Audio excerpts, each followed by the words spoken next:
జ్యోతిషాస్త్రరీత్యా ద్వాదశ రాశిలో 7వ రాశి అయినటువంటి తులారాశి మిత్రులారా, మీరు చిత్తా నక్షత్రం 3, 4 పాదములు, స్వాతి నక్షత్రం 1, 2, 3, 4 పాదములు, విశాఖ నక్షత్రం 1, 2, 3 పాదాలకు జన్మించిన మీరు తులారాశి వారిగా పరిగణించబడుతున్నారు.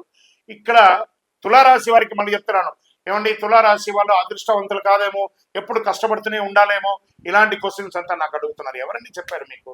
ఈ 12 రాశుల్లోనూ ఏ గ్రహాలకి ఎవరి మీద పార్షియాలిటీ ఉండదండి. అందరినీ అన్ని రకాలుగా చూస్తారు. ఏ సమయంలో ఏ దీంట్లో చేయాలో ఆ సమయంలో ఉంటుంది. ఇప్పుడు మనం ఉదయం ఉంటున్నాం, నిద్రలేస్తాం, ఛాయ్ తాగుతాం, టిఫిన్ చేస్తాం, మధ్యాహ్నం భోజనం చేస్తాం, రాత్రి డిన్నర్ చేస్తాం, పడుకుంటాం. ఇవన్నీ ఎవరైనా మనకు నేర్పించారా?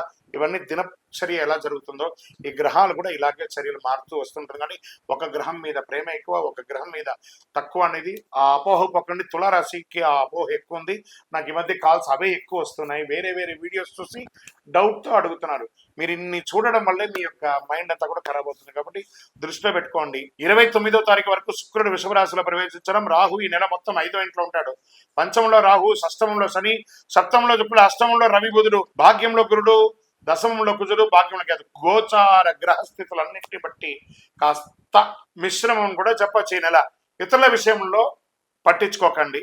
ఆదాయం బాగా వృద్ధి చెందుతుంది, బాగా నిలదొక్కుంటారు. అవకాశాలను సద్వినియోగం చేసుకోండి. ఆకస్మిక ధనలాభాలు అవకాశం ఉన్నాయి. ప్రముఖులతో పరిచయం పెరుగుతాయి. కుటుంబంలో శుభ పరిణామాలు అనుకూలిస్తాయి. ఏ ప్రయత్నం తలపెట్టినా విజయం పొందుతారు. ఉద్యోగంలో ఆదరణ, ప్రోత్సాహం పెరుగుతుంది.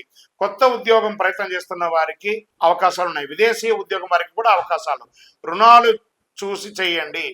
మాస ద్వితీయంలో జాగ్రత్త. అప్పులు తీసుకోవడం కానీ, మాట ఇవ్వడం కానీ, కోర్టు కేసులు కానీ 3వ వారం కాస్త జాగ్రత్త. బెట్టింగ్స్, ఇల్లీగల్ పనులు, పరస్త్రీ వ్యామోహం, పరపురుష వ్యామోహం, ఇవన్నీ కూడా కొంచెం జాగ్రత్త పడాల్సినటువంటి చింత.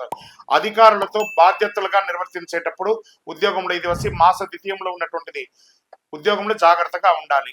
వృత్తి వ్యాపారాలు పురోగతి చెందుతారు. క్రయ విక్రయాలన్నీ వ్యాపారస్తులకి మిశ్రమం అని చెప్పచ్చు.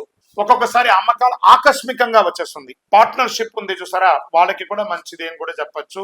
భార్య భర్తల మధ్య మిశ్రమంగా ఉంది. కాస్త కూర్చొని మాట్లాడుకుని ఇది చేసుకోండి. నిరుద్యోగులకి 1 నెల వెయిట్ చేయండి, మంచి ఆఫర్స్ వస్తున్నాయి. పోటీ పరీక్షలు రాసే వాళ్ళు బాగా చదవాలి, శ్రద్ధ పెట్టి చదవాలి. విదేశాల్లో ఉద్యోగంలో ఉన్న వాళ్ళు లేదా చదువుకొని ఉద్యోగం చేసే వాళ్ళకి గెట్ రెడీ. అతి త్వరలో మీకు మంచి శుభవార్త వింటారు. మాస ద్వితీయంలో చిన్న చిన్న ఇబ్బందులు, మీపై దూషణ చేసే అవకాశాలు ఉంటాయి. పర్మిషన్స్ లేట్ అయ్యే అవకాశం ఉంటాయి. విలువైన వస్తువులు మిస్ప్లేస్ అయ్యే అవకాశం ఉన్నాయి. శత్రువులు కొంచెం యాక్టివేట్ అయ్యే అవకాశం ఉన్నాయి. అధిక ప్రయాణాలు చేయకండి. వాహనం నడిపేటప్పుడు జాగ్రత్త. బంధుమిత్రులతో మాట పట్టింపు జాగ్రత్త. మీతోనే ఉండి మిమ్మల్ని ఇబ్బంది పెట్టే వాళ్ళు కొంతమంది ఉంటారు. వాళ్ళని గుర్తించి తులారాశి మిత్రులారా వాళ్ళని అవాయిడ్ చేయండి. ఆరోగ్యపరంగా ఒత్తిడి వస్తుంది. నాడీ సంబంధించి, కిడ్నీకి సంబంధించి, కడుపుకి సంబంధించి చిన్న చిన్న ఆరోగ్య సమస్యలు ఉన్నాయి, జాగ్రత్త పడండి. రాజకీయ నాయకులకి ఇది మిశ్రమం, జాగ్రత్త. షేర్ మార్కెట్ కూడా మిశ్రమమే. వ్యవసాయదారులకు బాగుంది. సాఫ్ట్వేర్ రంగం వారికి కూడా మిశ్రమమే.